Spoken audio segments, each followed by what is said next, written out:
Have you ever wondered how the emotions can affect your health and well-being? Good, because they can, and you've come to the right place to find out more. Today we're going to be looking at the emotion of joy and what it looks like in a healthy and unhealthy state. We're then going to share some top tips about how you can keep yourself in that blissfully joyful place. So stay tuned.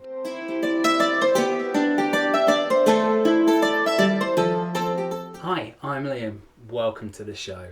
Here at A Better Pace, we're dedicated to helping you make positive change to your self-care routines for a happier, healthier and longer life. And if you're new to the channel, consider subscribing and hitting the bell icon, and then you're going to get notifications every time a new video is released. Don't forget to watch to the end of the video so that you can benefit from my top tips for prevention and management of an unhealthy state of joy. So, joy, happiness, the feeling that you get from watching those puppy and kitten videos that you so adore. There's been a lot of research done in positive psychology about the effect of the kind of videos that you've just seen on the human emotions. And resoundingly, the results have been that they can change your mood instantly and make you feel happier. This is really interesting from a Chinese medicine point of view because it kind of backs up what has been said over the last couple of thousand years about the fact that joy is the emotion that harmonizes all the others.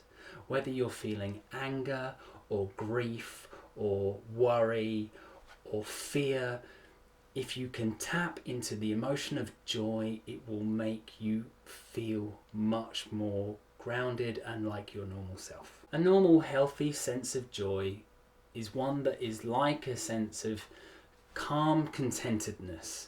Think of the kind of experience you get when you look at a Buddhist monk who has been practicing meditation and mindfulness for most of their lives.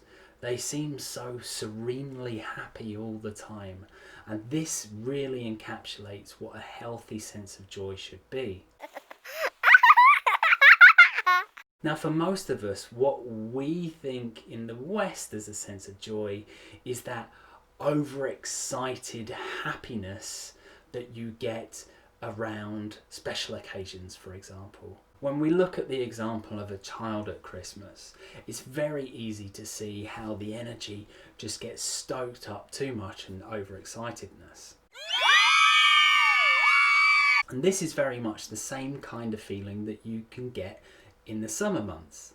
And if you haven't seen it already, then check out my video about summer, and it goes into a little bit more detail about the kind of energies in play at that time of year. So we're talking about the unhealthy aspect of joy and what can happen if that overexcited exuberance gets out of control. One of the first things you need to watch out for is this spiral into what can only really be described as mania. So a person that is a bit manic, I think we've all run into them from time to time. Generally they're gonna be over talkative, over excited, and have a very wild kind of look on their face. Creating little rituals in your life is a really good way to incorporate that childlike sense of joy. For example, one of the things that we do in my family is on every other Sunday we will sit down and we will have a pancake breakfast together. It's completely decadent, it's not particularly healthy for you, but we get a real sense of happiness from A, eating a meal together, and B, enjoying something that is maybe a little bit naughty. My preventative tip for you this week is to show gratitude at the end of the day for the joyful things that have happened in your life.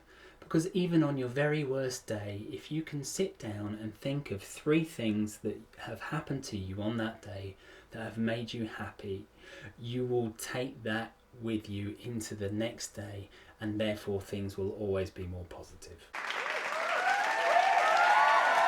My management tip for you, no matter what mood you're in, The best way to get in touch with your joy is to listen to music and dance. Express yourself, be creative. You don't have to do it in front of other people. You can do it at home with headphones on. But whatever you do, let that energy out. Whatever it is, whether it's sadness, whether it's worry, whether it's anger, just express yourself through dance and music, and I promise you, you will get back in touch with your joy.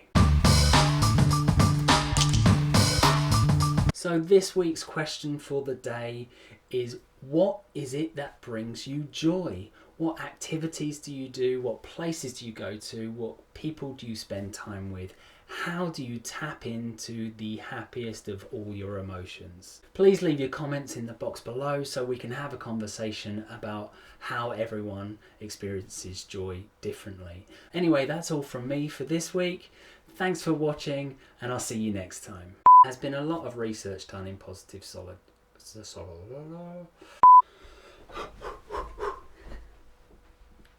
dancing like an illy. Nearly had that.